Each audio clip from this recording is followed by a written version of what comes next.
Welcome and thank you for joining us for today's webinar, YellowScan Voyager, 400 feet and beyond, brought to you by Commercial UAV News and sponsored by Frontier Precision Unmanned. We have a few housekeeping notes to go over before we get started. If you need any technical assistance, we first recommend refreshing your browser. If you continue to have technical questions or issues using the On24 platform, please use the Q&A box and I will respond as soon as I can. There will be no call-in number for today's session. To connect, you need to have access to either a computer, tablet, or cell phone audio. Everyone has been automatically muted. So that you don't miss any shared content or an opportunity to share valued feedback with us, we recommend you enable pop-ups within your browser. If you happen to get disconnected, you can log on again using the instructions provided in your webinar confirmation email. If you continue to have trouble, please email info@commercialuavnews.com and we'll respond as soon as we can. For your convenience, everything in the webinar console is fully customizable, so you can move things around, resize the window, and even turn on captions for this event. The slides for today's webinar will be shared by Frontier Precision, so please keep an eye out for an email from them in the coming days. And again, you can ask a question at any time during the presentation by submitting it through the Q&A box, or leave some time at the end of the session to answer as many questions as time allows. And finally, this webinar will be recorded and you'll receive a thank you email with the on-demand materials within 2 business days. And with that out of the way, I would like to welcome the speakers for today. We'll hear from Keegan Schaefer, Sales and Services Specialist at Frontier Precision Unmanned. Keegan supports public and private sector organizations in building and optimizing their drone programs. A proud alumni of the University of North Dakota, Keegan holds both an FAA Part 107 remote pilot certificate and a commercial pilot's license, giving him a unique perspective that bridges manned and unmanned aviation. With a passion for all things aviation, Keegan specializes in helping teams integrate cutting-edge UAS technology into their workflows. From mission planning to data delivery, his hands-on experience and technical expertise makes him a trusted resource for organizations seeking to adopt and expand unmanned system operations. We'll also hear from Nathan Stevenson, Business Development Manager at YellowScan Incorporated. Nathan manages the distribution channel, ensures a steady and repeatable production schedule, and attends conferences to keep a pulse on the market. Graduating from the University of Hawaii Hilo with a master's in photogrammetry and remote sensing in 2013, Nathan has a decade of experience in both static and unmanned laser scanning. At this time, I'd like to welcome our speakers and hand the webinar off to Keegan. Thanks, Jovi, and thank you everybody for joining us today on the YellowScan Voyager, voyaging beyond 400 feet. As Jovi said, my name is Keegan, and I'm a sales and service specialist for Frontier Precision. And then, of course, joining me today is Nathan Stevenson from YellowScan Inc., who is a business development manager. Before we get started with today's webinar and dive into the meat and potatoes, I first want to give you guys an understanding of who Frontier Precision is as a whole and what Frontier Precision Unmanned is. Frontier Precision as a whole started a little over 37 years ago in Bismarck, North Dakota. We started as a geospatial distributor for Trimble products, and in those 37 years, ventured over into the West, specifically in the Pacific Northwest, as well as Alaska and Hawaii. Within those 37 years, we also became Esri Gold partners, which we're very proud of, as so is our GIS staff that we have. Within those 37 years, we also started to notice some overlap between the unmanned space as well as the surveying and mapping, and how the two were starting to merge together. So about 10 years ago, we decided to start our unmanned division. Since those 10 years, we now work with over 42 different manufacturers from the hardware and software space, providing end-to-end solutions for our customers. We provide the sales, the training, support, and all the technical operations that can assist you to further improve your operations. Something else we're very proud on doing is BV loss and assisting customers with their waivers. You're starting to see more and more now, especially with dock operations and flying beyond visual line of sight. And as I just said, the remote docks, we're seeing a lot of those up in more remote places, whether it's with utilities and infrastructure inspections. They're becoming more common, and we expect to see more of them in the future, especially once Part 108 comes to fruition. ROVs is another area that we also dabble into, whether it's for underwater inspections or search and rescue. This is another area that we're very proud to serve. So what are you going to learn in this session and what we're going to discuss? We're going to go over the evolution of UAS from our perspective, from the traditional surveying and mapping world and the challenges we face to how we've overcome some of those challenges with drones. We'll dabble into a little bit as well on some regulatory stuff that we've seen coming from the FAA, as well as the federal government. We'll then discuss the YellowScan Voyager and all the fun specs that are inside of it. We'll also talk about voyaging beyond 400 feet, an exciting project that my colleagues in North Dakota just wrapped up. And then we'll finally wrap it up with proven performance in Voyager helicopter missions and some success stories that we have out here from our West Coast territories. So the evolution of UAS. Some traditional challenges that we used to face prior to really the widespread adaptation of drone technology was manual data collection, having to go out to remote areas and shoot individual points that could take weeks, if not months, to collect data. It was very labor intensive to do these field surveys. It was also difficult because of site access, whether it was difficult terrain due to steep slopes, mountainous environments, dense vegetation, or unstable ground. Depending on the type of data that you had available to you before going out in the field, you may not know what you're going to walk into. And of course, adverse weather conditions, whether it was rain, sleet, snow, whatever type of condition it is, if you weren't paying attention to the weather and it just happened upon you when you're out in the field, it made for a not so fun day. Wildlife was another thing that we saw, especially in parts of Alaska, the Pacific Northwest, and even in the Rockies. It was all stuff that we wouldn't want to get into, whether it be bears, giant moose, or even down here in the desert, rattlesnakes. And then extended timelines. It would take weeks, if not months, from planning to getting final deliverables to send them out to the customers. And delays also happened due to having to find external contractors or aircraft availability, whether it was trying to find groups of 6 to 10 individuals to go out to do these surveys, or it was trying to find a third-party contractor to use their multi-million-dollar equipment for aircraft as well as photogrammetry and LiDAR scanners. And from the GIS perspective, availability of satellites was another issue. Having to wait long wait times for the satellites to position themselves exactly where you need them to be able to collect that tangible data. And whether there was cloud cover or any other atmospheric conditions, this could impose limitations on when that data was available. And finally, the limited revisiting frequency of those satellites. If you weren't able to collect that data and it wasn't usable due to any of those things mentioned previously, you'd have to wait, and it may take a while for the satellite to reposition itself. And then lastly, the high cost. Expensive man cost for the aviation from renting out the equipment, whether it was an expensive LiDAR scanner underneath an airborne aircraft or a manned aircraft, or a helicopter for photogrammetry as well as LiDAR. The high licensing fees associated with high resolution data for satellite imagery. And then the added cost of mobilizing all these large field crews, whether it was 6, 10, or even more, depending on the size of the project. So how have we overcome some of these challenges with UAS? We're now able to collect rapid data collection. We can now deploy a drone and send it out to collect large areas quicker than going out in the traditional way and shooting individual points. We also have safer access to hazardous locations. No longer do we have to go deep into the mountains and hike necessarily, but we can stay in a safe area, deploy a drone, and fly it over an area in our line of sight to collect that data that traditionally we would have to go out to the wilderness to collect. It's a cost-effective way of high-resolution imagery. Depending on the type of sensor you're using, you can get sub-centimeter accuracies at a fraction of satellite cost. Non-demand deployment. This is an area that we're seeing a lot of growth in, especially with docs, as well as just individuals going out and being able to repeatedly fly missions when they need to. We're able to capture data exactly when we need it and not have to wait and rely on other individuals to go out and collect data or when they want to. Real-time monitoring capabilities is something else that we're seeing a lot more now of too, especially with docs.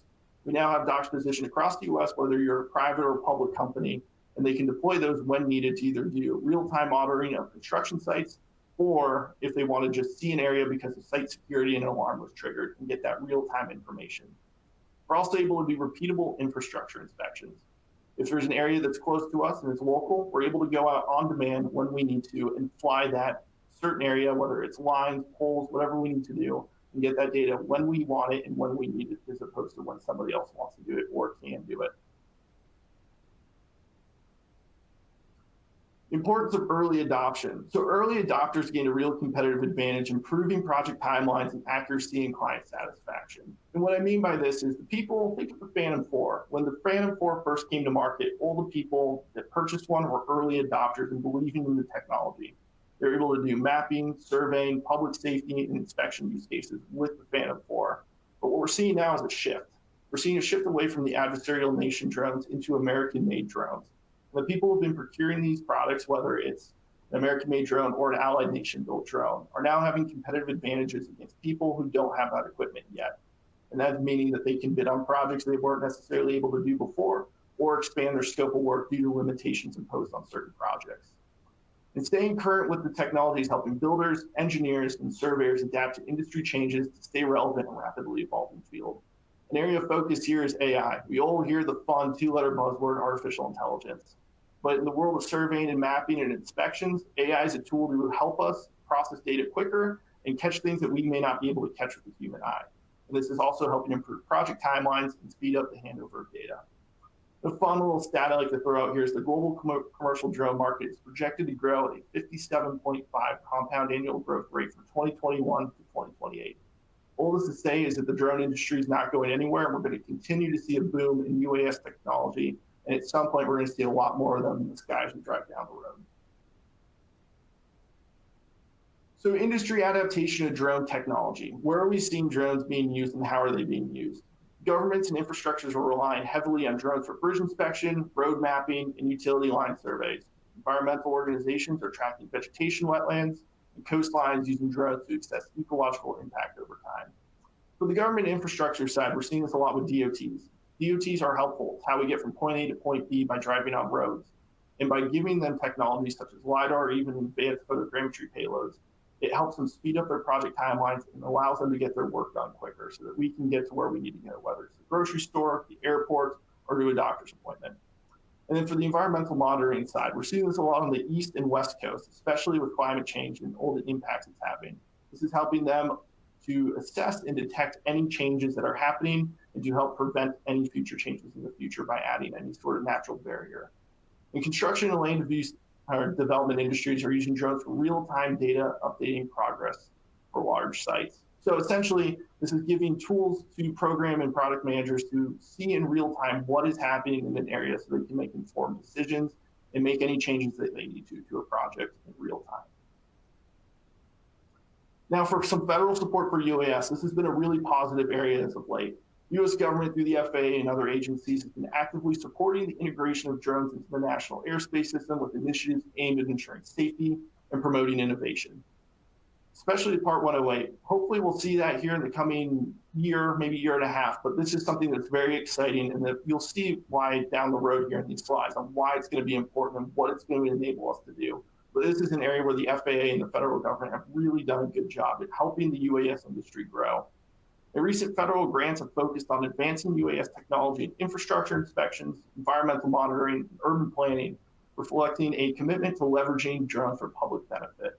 Really, this is helping DOTs and other state agencies getting equipment into making our lives better that we may not even be aware of. Like I said earlier, whether it's improving roads, other infrastructure projects that we may necessarily not think about, this is all enabling us to get to places quicker, safely, and more efficiently.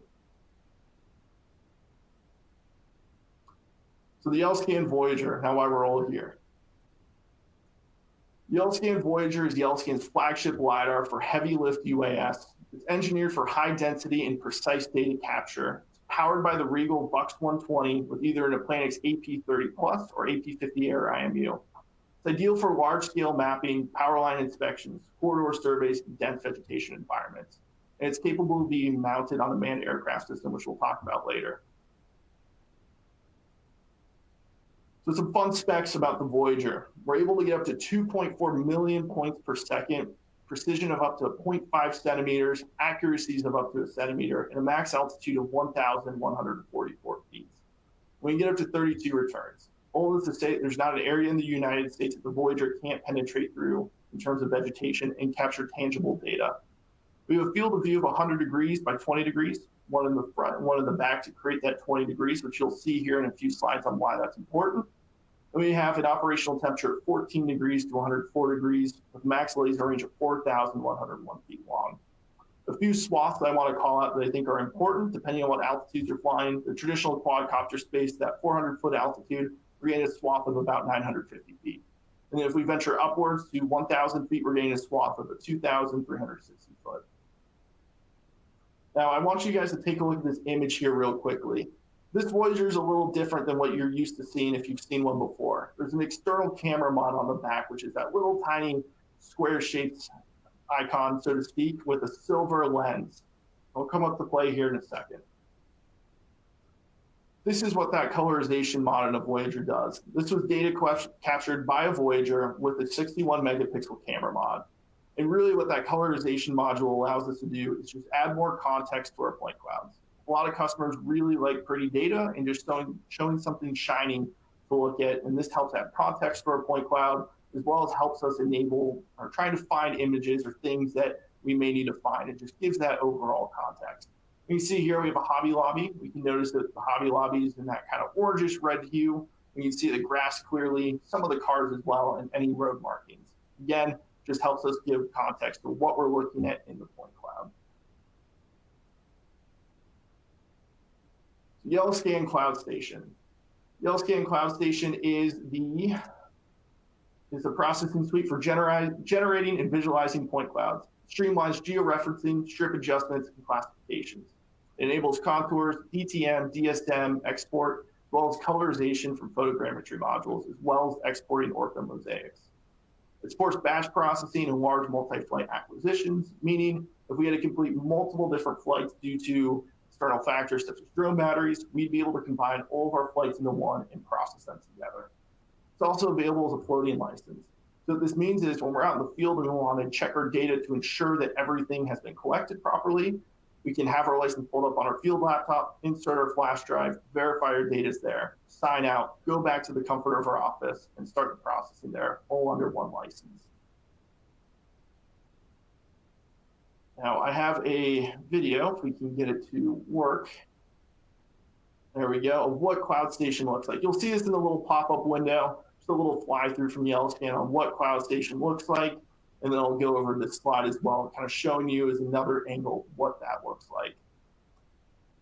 So what we're seeing here in the larger screen right now is a handout view of the project that we just saw with the Hobby Lobby. We can see all of our flight lines and it's been colorized nicely. You can clearly make out baseball fields, shopping areas, as well as some residential areas and roads. Now on the left-hand side of the screen, you can see a check mark with kind of looks like a ruler almost. That's going to be how we do our strip adjustment. That's going to be for trajectory refinement of our flight paths. This just helps to make sure that everything is super tight and accurate in terms of our flights, because sometimes we can have a little bit of drift, but that's where our IMU kind of helps out. The icon under that is going to be for smoothing. This is just going to remove any excess points we don't need, especially if we have 2 points that are right on top of each other. We don't necessarily need both of them, and it just takes up more space in that in the data and for processing. The next icon is going to be our classification icon. This is going to allow us to remove anything, whether it's a building, tree, vegetation, or car, if we just need to extract the bare earth. Underneath of that, that's where we're going to be able to do our colorization as well as create our orthomosaic if we wanted to. Again, this is really just meant to give visualization to what we're looking at in the point cloud. Finally, underneath that is going to be our cut overlap. Again, just helping reduce the overall size of the point cloud. You don't need all those points, and there's going to be a lot of overlapping, so that just helps remove some of those any of those excess points. And then lastly, we have our exporting options, where we can export our contours, we can export our DTM, DSMs, LAS, LAZ, TXT files, which is very helpful. And then we can move it over if we wanted to in a third-party software like Trimble Business Center.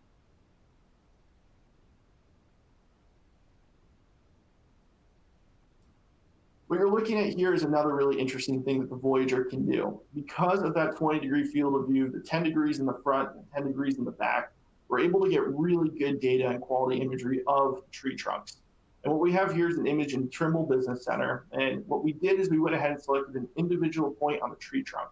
We did a tree trunk extraction, We're able to get DBH values and segment trees based off of this information. You can see here that we have the diameter of the branches and the trunk. And this is very unique to the Voyager due to the amount of returns we can get and the field of view on the Voyager as well. So voyaging beyond 400 feet. An exciting project that my colleagues recently did in North Dakota that unfortunately you can't share the data for was taking a hybrid UAS system with a Voyager underneath and completing long-range BVLOS missions. By leveraging the Voyager's high-grade IMU, the hybrid UAS system, Frontier Precision was able to demonstrate and capture long-range, high-quality data, showcasing the value of the Voyager for large-scale infrastructure projects. Like I said, over 120 miles beyond visual line of sight, all controlled from a GCS, which you can see my colleague Trevor in the background sitting in the trailer. This was all flown under Vantas's Part 44803 exemption, allowing us to do these flights legally. And flights were conducted between altitudes of 400, 800, and 1200 feet AGL. This is what we're going to see more often once Part 108 comes out. This is going to allow us to cover more ground more quickly. We can fly faster and farther away while being able to get more data as opposed to having to do multiple flights and driving to each location while keeping the drone in line of sight. You make out the Voyager a little bit in this image. It's kind of covered up by some of the weeds and wheat there, but tiny little yellow guy underneath the massive perimeter 8. So we started getting some questions, though, from some of our customers who had Voyagers. They wanted a platform where they'd be able to utilize existing hardware and software, hit similar accuracies as they were on the UAS of the Voyager, fly higher and faster than what they were used to with the drone, and cover larger distances, and have it cost less than the traditional manned LiDAR systems. They knew it was possible with the Voyager, but there wasn't quite a solution yet for it. So I'll turn it over to my colleague, or my partner Nathan Stevenson, to discuss the Voyager helicopter mount integration system. Thanks, Keegan. Just making sure you can hear me nice and clear here. Give me a thumbs up. Got it. All right. Thanks, everyone. I want to say thank you to Frontier Precision and Keegan for having us out here for this webinar, and thanks for CUAV for putting it on.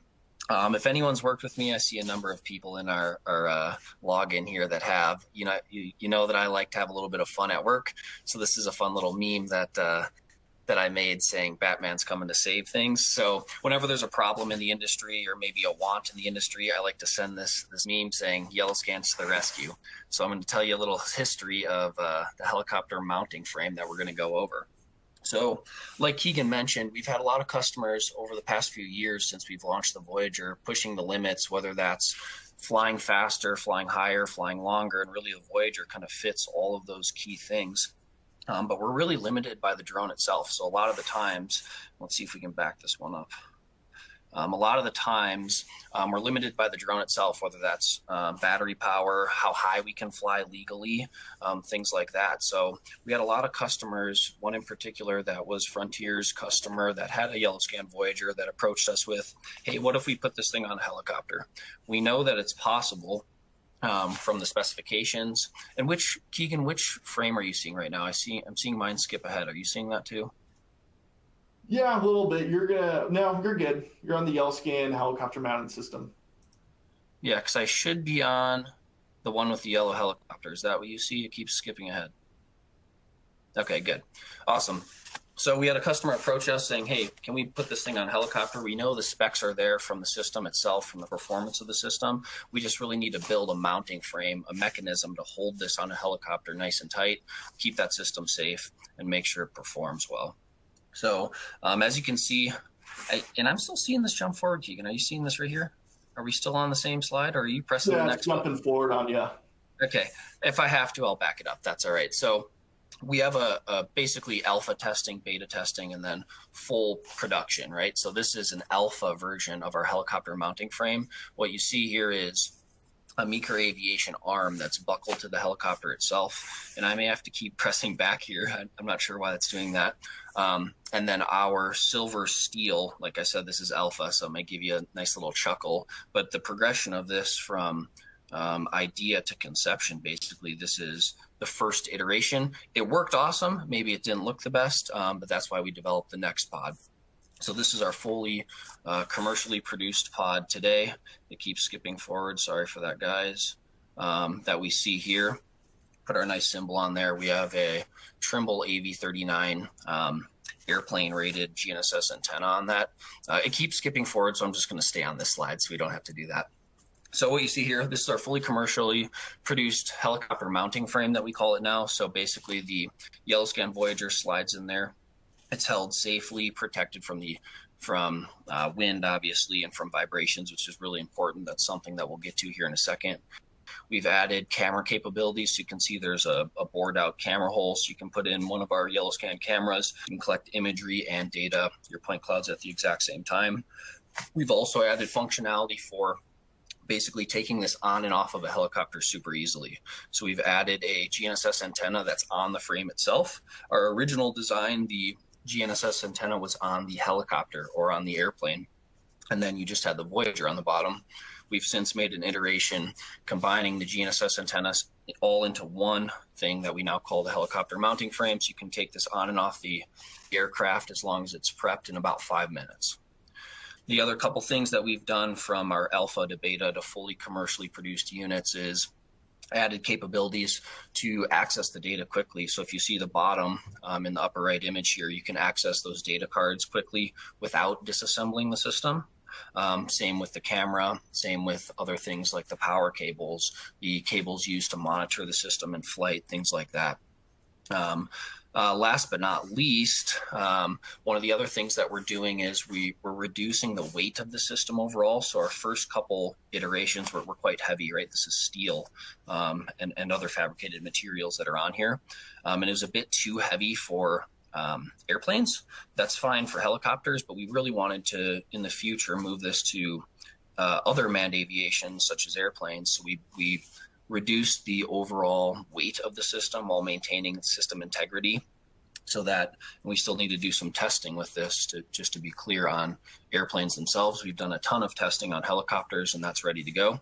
And the system weight is where we want to see it for helicopters and for airplanes now. The other thing that I wanted to touch on here is redundancy.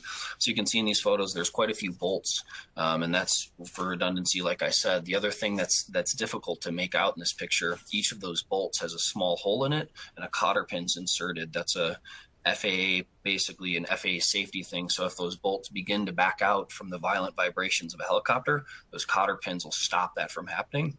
There's a number of other redundancies in the system as well that you can't see here. If you'd like to go deeper into this, get with either Keegan at Frontier Precision or myself afterwards. We'd be happy to show you some of the capabilities of the system. Okay, just make sure we're on the right slide here. Okay, perfect. So one of the other things that I wanted to talk about quick. So the YellowScan Voyager, Keegan was showing you this on a UAV, and we've been showing you this on helicopters as well. The awesome thing that's versatile enough to go back and forth, one system, one YellowScan Voyager. You don't have to purchase a special helicopter edition Voyager or anything like that. They can go back and forth from a drone to a helicopter or soon an airplane. You do have to configure the system a little bit. So you have to say things like, instead of using the UAV-based GNSS antenna, we want to configure that for an aircraft GNSS antenna. This takes about 5 or 10 minutes to configure the scanner. You're ready to buckle it into the pod and fly on a helicopter. So one of the most important things, at least for me, obviously everyone's here probably for data and accuracy and precision and things like that, and that's all well and good. But one of the most important things when we're developing a helicopter mounting frame is how much vibration is being translated from the airframe, whether that's a drone or a helicopter, it doesn't matter, into the system itself. That's going to affect your data, but it's also going to affect the longevity of your scanner. So when you make these capital purchases, you want that scanner to last for years, right? So the thing that we don't want to do is vibrate that system a bunch. So part of our beta to alpha to fully commercially produced units is looking at the vibration when we make changes, either to weight or the vibration isolation system that we have on these, and we can plot that over time. So the final units, this is what we're looking at here on this graph where it says total acceleration in G's. Just like in Top Gun, these systems pull G forces or vibrations, and we can plot that over time. So as the manufacturer YellowScan, we recommend an average of 0.25 Gs over time. So what we're seeing in this graph here, we're at, even if we round up, let's say 0.16, so well below the manufacturer recommended G forces being pulled. Basically what that means is we're not hurting the system while we're flying it. We're dampening the vibrations from the helicopter or from the drone into the system using a vibration isolation plate, it's called. And it's a good thing for the longevity of the scanner, but also for the data itself, which is what we all want to see. This is another interesting graph that I'll explain real quick. So basically all moving LiDAR scanners need to be processed with a static base, something that's stationary. So there's really 3 options. Either a customer can set up their own base. My preference is a Trimble R10, that's my favorite one. Or you can use a CORS station, a continuously operating reference station. Right now, at least as this webinar is being recorded, CORS is offline. Since it's a federally funded thing, you can't download CORS right now. So there's really a different, interesting option 3 for processing mobile scan data such as this, which is PPRTX. So Trimble puts this on. They're not federally funded, at least not federally funded enough to to shut down their PPRTX servers. So this is something that we can run without core stations. It's an awesome resource. I'm a big fan of it, and you can use it in our YellowScan software to process your trajectory data. So let me explain a little bit what we're looking at here. So we can also plot our GNSS positional accuracy over time with any of these systems, at least if they're Planix-based systems. So in here, I have a graph from a Planix pause pack that we're plotting our positional accuracy over time. And what you see is it's really nice and smooth. In the center, maybe your eyes are being drawn to that little blip in the center there. But if we look, we're going from 0.025 or 2.5 centimeters to 3 centimeters, which is totally normal. That's something to be expected. And basically what we're seeing in this graph is our positional accuracy over time is very well maintained. It's very regular. This is what we want to see. And this does not translate, at least directly, to our final data product, the point cloud. This is just our positional accuracy relative to itself over time. So just one more time to drive this home, with cores being offline and Opus being offline with the federal government shutdown, PPRTX is a resource that we can use anytime. Typically, it's a software-enabled licensing, just for everyone to know. With that, we can accept some questions at the end about the helicopter mounting frame, but I'll send this back to Keegan for some proven helicopter missions that we've done jointly together. Thanks, Nathan. So yeah, like Nathan said, we'll go over some proven performance of the Voyager helicopter missions that we've completed out here in our West Coast territories for our unmanned division. So to start us off, Northern California landslide. There was an initial landslide earlier this year that prompted crews of the state of California to inspect road conditions and other assets manually. Unfortunately, a second landslide occurred that took the lives of 2 state employees, thus shutting the entire site down to all personnel. Initially, the state tried to use different types of drones to get through that vegetation and do some change detection analysis. However, it was later determined that drones were ineffective due to line of sight and inability to access any area for them to launch the drone safely without having to get to the area that was closed off. What we can see here on this point cloud, which was taken later by the helicopter and Voyager system, is that we can see really thick tree canopy, and we can also see a bit of where some of that landslide occurred along the river. Traditional photogrammetry and drones would not be suitable for this environment just due to the fact that it's a large area and that we would have to go beyond visual line of sight and the inability to get waivers. So the state of California tasked Frontier Precision with using the Voyager helicopter system to conduct change detection. We can see here on this stripped out bare earth Trimble Business Center point cloud, as we can see that same point cloud, but with all the trees removed, further highlighting the Voyager's ability to capture data even in some of the thickest vegetation environments.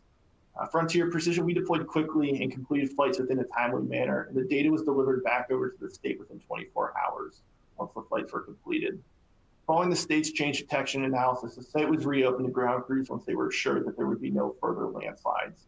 So again, the Voyager really just shining here and highlighting the fact that it's able to get through some of those dense vegetation environments.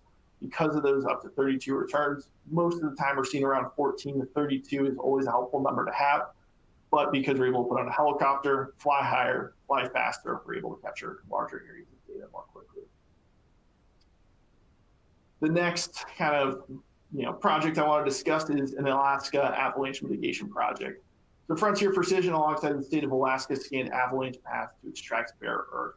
This project was completed for the purpose of having a baseline prior to any snowfall. And then once there is snowfall, follow-up flights would be conducted to check for snow loading and how that may affect avalanches. I also want to give a shout out to my colleague up in Alaska, Nicholas Donald, who worked his butt off to get this project up and running. Some kind of backstory on this and how that would work is once the Voyager would be flown again over those areas where there is snowfall and those avalanche paths, if it is deemed that there could be a potential risk for an avalanche, the state of Alaska will deploy Alta-X's with an Ignis system, which shoots out munitions underneath to do a controlled detonation to prevent any large avalanche and to keep it contained. So it's a pretty cool system of being able to use a multi-use LiDAR scanner for both drones and helicopters, as well as using drones to save lives and prevent any loss of life through avalanches. But there's 2 parts to this project. So that was the first part. The second part was the Alaska Power Line project. Flights were also flown over power lines to quantify vegetation encroachment and vegetation mass. The purpose of these flights were to gain valuable insight into the time and resources needed to clear any of the vegetation. The flights were conducted between 600 and 900 feet AGL and at 60 knots. A total of 40 miles were flown in a single day. You can see here by looking at this point cloud, it's a split image. The top one is just going to be what you're used to seeing from the point cloud. The second image underneath is going to be the side profile view. And you can really see those lines, the transmission towers, as well as some of that vegetation that's starting to encroach, which if it got bad enough, it would be up to the state to determine whether to send crews out to clear any of that vegetation to prevent any potential loss of power or anything obstructing those lines. There's some more images here. This is that same point cloud, but with just the bare earth. So this is with all the transmission lines, all the vegetation completely removed from the point cloud. So again, this is just further highlighting that the Voyager, even from these helicopter altitudes of 600 to 900 feet, were able to get all that bare earth and get through that vegetation. And on this next slide, same project, but this is going to be the classified version of that project. In the blue there, we can see the transmission towers. In the yellow, we can see the lines. And then a little tough to see, but in the red, you can see some of the guy wires. We can do line sag analysis. We can do the vegetation encroachment on this as well. And we can also do change detection over time because we'll have this historical data that we've flown once. And once it's flown again, we can do the change over time detection. So this is a really neat project. And again, 40 miles, this probably would have taken maybe 2 to 3 days with the drone, depending on how efficient you are, what the site access looked like. So being able to use this with the helicopter is a huge time saver, and it's going to open up doors and hopefully keep the power on for a lot of people up in Alaska, especially as we get into the winter months. So recently, as of last week, Frontier Precision along YellowScan went up to Idaho to work on a project with KM Engineering. I'll let Nathan discuss this project since he was boots on the ground for this one and to kind of discuss what that project entailed. Thanks, Keegan. Yeah, this was actually just about 2 weeks ago. We went up to Idaho with KM Engineering, and also a shout out to KM. They're great guys to work with. They've been YellowScan champions for a couple of years now. I think they're on their third system. I think the Voyager was their final and third system. Hopefully they'll get another one next year. But they basically are surveyors that have some of the best equipment around that service basically the western half of the United States. Based in Idaho, like I said. And as you can see from this picture, Alex is having a great time in the helicopter that he got to fly around in. But basically, they had a need for helicopter operations as well. Up in Idaho, they're starting to see some snow already, so they had this fairly large linear corridor project, worried about flying that with their drones before the snow falls. So obviously, they called Frontier Precision. We all worked together, got up to Idaho, used our helicopter mounting frame, and flew 120 linear miles in about 4 hours, something that obviously isn't really possible with drones, but is very much possible with helicopters. That's also some data that we can't share. But this is an image of some other data that we've collected of a linear project looking at power poles, line sag, basically attachment points, guy wires, just like Keegan was showing before, collected from a helicopter pod. This was going about 50 knots. The data that we're seeing here, we're traveling at about 50 knots. So you can still see great density and all the assets and features that you need with the YellowScan Voyager collecting so much data. So just shout out to KM Engineering for that. Thanks for letting us work with you.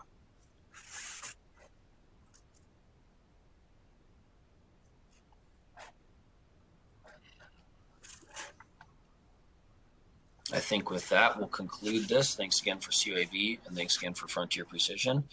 We can accept questions. We do have a question and answer chat on the end, and I think Jovi will be monitoring that for us. Absolutely. So that is all the time for our presentation. We can now move into the Q&A portion. Just as Nathan just said, you can submit questions through the Q&A box if you have not already done so. We do have some great questions here to get started with. Our first question, which IMU do you recommend for helicopter operations?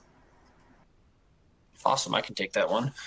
So for our helicopter operations, we've basically tested a number of different IMUs within our Voyager, but we've settled on two, the Planix APX30 and the APX50, and both basically not all of our systems have that, but the Voyager does. We need those higher level IMUs to be able to travel faster, record higher level vibrations, and basically keep our IMU calibrated for long linear flights, just like you do in a helicopter or an airplane. Some of the other IMUs require calibration every so often. The APX or the Aplanix 30 and 50 units require recalibration or movement of the sensor, so to say, less often, which is exactly what we want to see and why we settle on those Aplanix 30 and 50 IMUs. All right, another question here. What are some of the UAVs that you recommend as a BSE for the YellowScan products? Yeah, I can take that one. So there's a few different options, right? Depends on which YellowScan family of LiDAR you go with. So talking Voyager heavy lift, primarily we're going to be looking at Free Fly Alta X, Inspired Flight 1200A, and then the Whisper Ranger. Those are going to be the three that we'll look at primarily, but we also showed off the Skyfront Perimeter 8. The Perimeter 8, where it differs, is going to be that really long range capability to do BV loss operations, which is going to be really helpful for corridor missions. Another question here. What about bathymetric? Bathymetric, apologies if I pronounced that wrong. Can we use it for a bathymetric survey? And if yes, what is the maximum depth? Do you want me to take this one, Keegan? Yeah, you can take this one if you want. Yeah, great question. So YellowScan also produces a bathymetric scanner. Obviously, it's called the Navigator. We built the helicopter pod for the Voyager itself for now. Right now, the way that at least things are manufactured and built, that would not lend itself well to bathymetry. But we've got that question before, and in the future, you might just get your wish. Jovi, I also do see an interesting question before this one that I'd be happy to address. I can too as well if you want, Nathan. Yep. Yeah. Go ahead. So isn't past 400 feet illegal for drone operations? Yes. However, for the flights that we recently did in North Dakota, they were flown under Vantas's Part 44803 exemption. What Vantas is and the cool stuff that we're doing up in North Dakota and the state is doing up there is they're really testing BV loss operations. They're using FAA radar as well as their own radar in conjunction with some other entities to make sure these flights are legal and safe. And that way that they're able to fly above 400 feet. It's coordinated with all the air traffic control in the area. So that way no laws are being broken. Now, obviously, if I'm to go out and just fly myself with no waiver, I must stay 400 feet or below. And then when it comes to helicopter operations, it all comes down to your flight planning, coordinating with the controlling agency for that airspace. So all the flights were done legally. Thank you. Another question here. Is the YellowScan suitable for forensic measurement applications? I can take this one, Keegan. So I'm not exactly sure what you mean by forensic measurement applications, but at least I can give you some insight into what I've done in the past. So I've seen this being used, the YellowScan Voyager, the LiDAR point cloud, as well as the images being used for like car crash reconstructions or things like looking at how when you jam your brakes and you leave that mark on the road, measuring things like that. Using our scanners, but get with us after. Our contact information will be up here and we can explore that a bit further. Thank you. Another question here. Is it possible to export from YellowScan to CAD, Revit, Civil 3D, or BIM integrations, QGIS, etc.?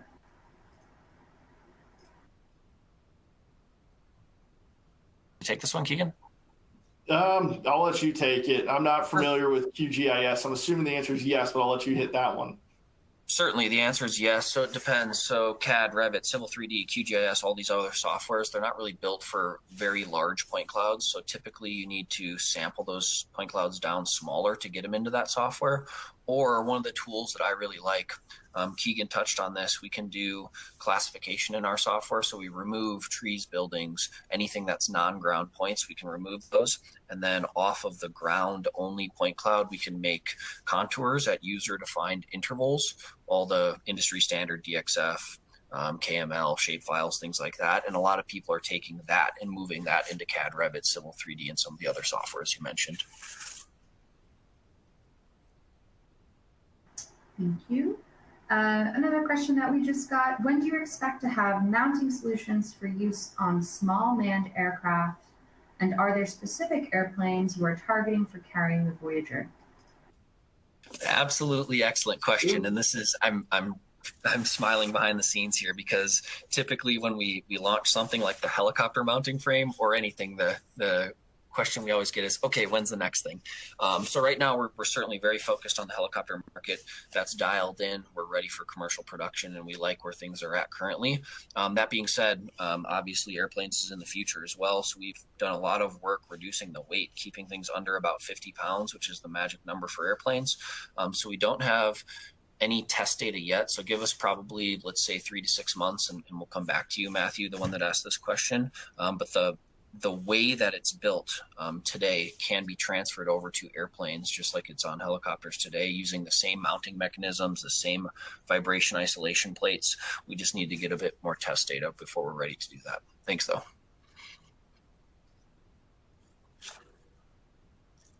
All right. Well, that does seem to be our final question for this session. Do either of you have anything else you want to say before we close out? Yeah, if anybody has any follow-up questions, I think our contact info is going to be sent out after this. So feel free to reach out to Nathan or I if you have questions, whether it's drones, Voyager, more use case examples from drones to helicopters. We're happy to send over some additional information to you guys as well. All right. So if you were not able to ask your question, or if you think of any additional questions, you can email them to info@commercialuavnews.com, or just like Keegan said, reach out to them through the contact information that should be shared on your screen. I do just have a few quick housekeeping notes to go over before we officially close out. If you could please fill out the short evaluation form that will appear shortly on the webinar console. This will help us better serve your needs in future webinars. As a reminder, the link for today's recording will be emailed to everyone within 2 business days. Make sure you keep an eye out for an email from Frontier Precision Unmanned, which will also include access to these slides. And thank you again to Nathan and Keegan for a great presentation today. And thank you to our attendees for taking the time out of your busy days to join us. This webinar was brought to you by Commercial UAV News and sponsored by Frontier Precision Unmanned. Thank you all and have a great day. Thanks, guys. Thank you.